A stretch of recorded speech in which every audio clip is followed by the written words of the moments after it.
Welcome to Penrose Learning, where we make understanding easy. You start by verifying prerequisites. Make sure user accounts have Intune licenses and Azure AD Sync is healthy.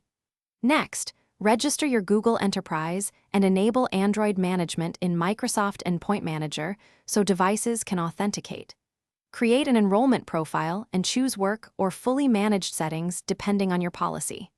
Once done, assign that profile to a user group. This ensures devices targeted by the group automatically receive the correct configuration during enrollment. You now build the core device policies that enforce security and functionality. Create compliance rules for minimum OS version, encryption, and password complexity. Then design configuration profiles for Wi-Fi, VPN, email, and required apps via managed Google Play. Make sure app permissions and kiosk settings match your use case. After that, assign these profiles and compliance policies to the same Azure AD groups tied to your enrollment profile. To guarantee consistent policy application, you finish by enrolling a device.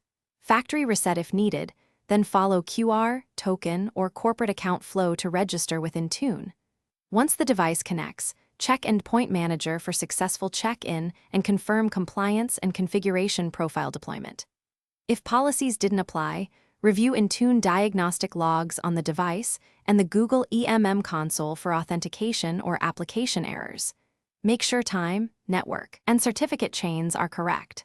If issues persist, remove and re-enroll to clear stale state. Thanks for watching. If this was helpful, leave a like and consider subscribing. See you next time.